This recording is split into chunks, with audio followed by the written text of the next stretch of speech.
আসসালামু আলাইকুম সবাইকে। আজকে আমি আপনাদেরকে একটা অদ্ভুত জিনিস দেখাবো। আসলে আমরা সবাই জানি বনেরা বনে সুন্দর, শিশুরা মাতৃকুড়ে। ঠিক তেমনই একটা পাখিকেও কিন্তু খাঁচায় মানায় না।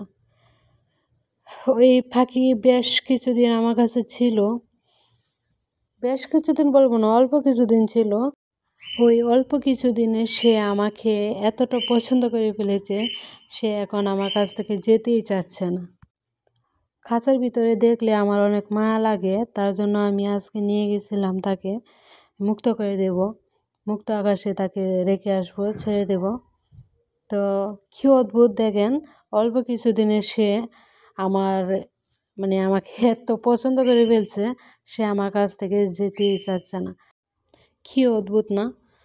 কাঁচার উপরে রাখলাম, সে চাইলে কিন্তু চলে যেতে পারে, কিন্তু সে যাচ্ছে না।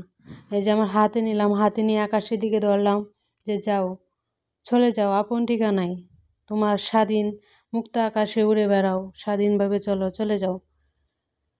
দেখেন কত মায়া সাধারণ একটা প্রাণীর, সে যাচ্ছে না।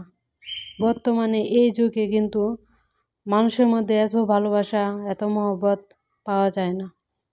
দেখেন আমার মেয়েকে বললাম যে তুমি তাকে তাড়াও, সে তাড়াই, বারবার যায় আমার মাথার উপরে বসে, সেও যায় না।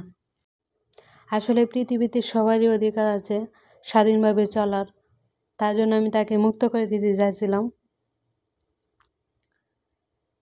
কিন্তু সে যাবে না আমার কাছ থেকে। এই যে এখন দেখেন এত বড় একটা উড়া দিল, ভাবছে হয়তো চলে গেছে, চলে যাবে, আর আর হয়তো ফিরে আসবে না। কিন্তু কি অদ্ভুত দেখেন, সে ঘুরে ফিরে আবার আমার কাছে আসলো। দেখেন একদম উড়ে এসে আমার মাথায় বসলো। এত মায়া দেখালে তাকে কি করে আমি রেখে আসি বলেন? অবশেষে তাকে নিয়ে আসতে হলো, তাকে আর রেখে আসতে পারলাম না।